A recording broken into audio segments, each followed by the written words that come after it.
Good morning everyone, welcome to my channel kitchen flavours dahlia. আজকে আবার একটা নতুন রেসিপি নিয়ে চলে এসেছি রান্নাঘরে তোমাদের নিয়ে। আজকের রান্না কি দেখাবো সেটা দেখতে থাকো, পাশে থাকো। আজকের রান্না আমি দেখাচ্ছি পুঁই শাক। এখানে আমি পুঁই শাক কেটে নিয়েছি, পরিমাণ মতো যা সবজি দরকার, ফুলকপি আছে, কুমড়ো আছে, বেগুন আছে, আলু আছে, এগুলো নিয়ে নিয়েছি। আর পুঁই শাকটা আমি আজকে করব সর্ষে দিয়ে। এখানে আমি 1 চামচের থেকে একটু বেশি সর্ষে নিয়েছি, অল্প আদা, অল্প গোটা জিরে, গোটা ধনে সব, আর 5টা কাঁচা লঙ্কা আমি একসাথে বেটে নিয়েছি। 5 ফোড়ন সোমবার দেবো। রিফাইন তেল এবং সর্ষের তেল মিলিয়ে আমি রান্নাটা করব। রান্না দেখতে থাকো, পাশে থাকো।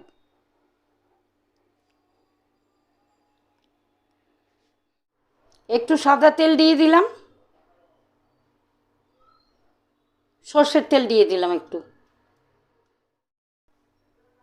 5 ফোড়ন দিয়ে দিলাম। এবার আমি কুমড়োটা দিয়ে দেব। আলুটা আর ফুলকপিটা একটু ভাপানো আছে বলে আমি পরে দেব, আগে কুমড়োটা দিয়ে দিলাম, কুমড়ো আর বেগুনটা।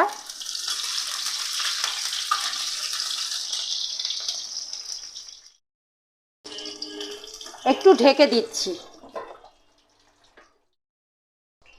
সর্ষের পেস্টের মধ্যে আমি একটু জল দিয়ে দিচ্ছি।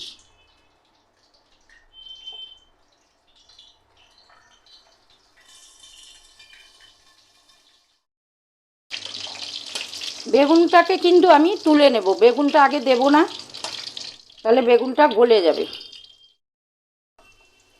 কুমড়োটাও আমি তুলে নিচ্ছি।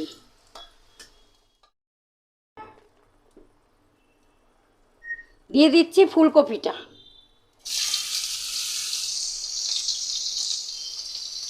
আলুটা,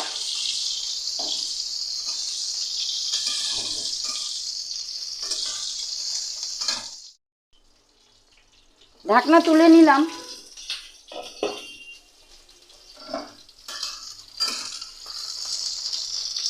এবার আমি পুঁই শাকগুলো দিয়ে দেব।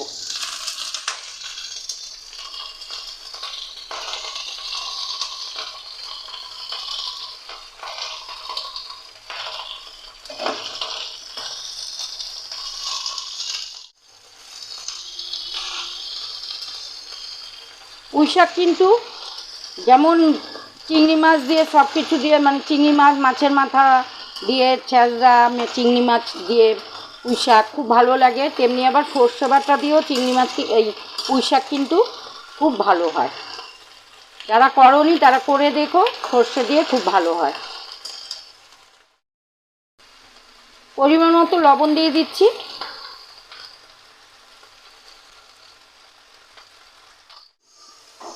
এবার আমি কুমড়ো বেগুনটা দিয়ে নেড়ে নিচ্ছি।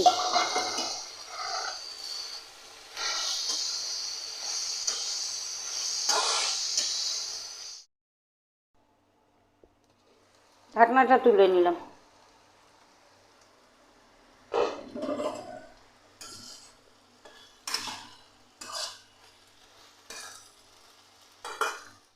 এখানে আমি পরিমাণ মতো হলুদ দিয়ে দিচ্ছি সর্ষের মধ্যে। এবার আমি সর্ষের পেস্টটা দিয়ে দেব।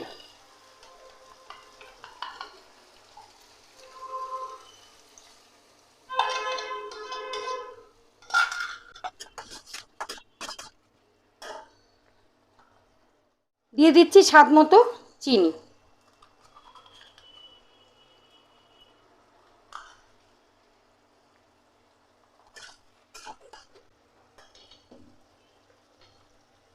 একটু কাঁচা তেল।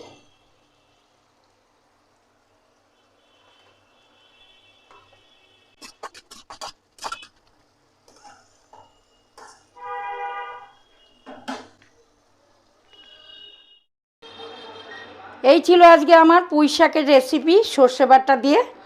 খুব পরিমাণে কম করেছি, তো এইভাবে সর্ষে বাটা দিয়ে পুঁই শাক তোমরা করো। আজকের রেসিপি সর্ষে বাটার পুঁই শাক তোমাদের কেমন লাগলো কমেন্টে জানিও। আর যদি ভালো লেগে থাকে লাইক করে দিও, সাবস্ক্রাইব অ্যান্ড শেয়ার।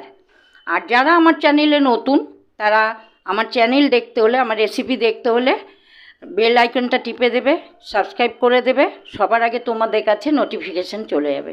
তো এইভাবে আমার রান্না চলতে থাকবে, তোমরা আমার পাশে থেকো, দেখতে থাকো। আর রান্না নিয়ে কিছু বলা থাকতে কমেন্টে জানিও, যাকে যাকে শেয়ার করার দরকার শেয়ার করে দিও। ছোটদের ভালোবাসা এবং বন্ধুদের ভালোবাসা জানিয়ে, বড়দের প্রণাম জানিয়ে আজকের রেসিপি এইভাবেই শেষ করলাম। আবার কোনো একটা নতুন রেসিপির জন্য আমার চ্যানেলে চোখ রাখো। আজকের জন্য সবাইকে গুড বাই।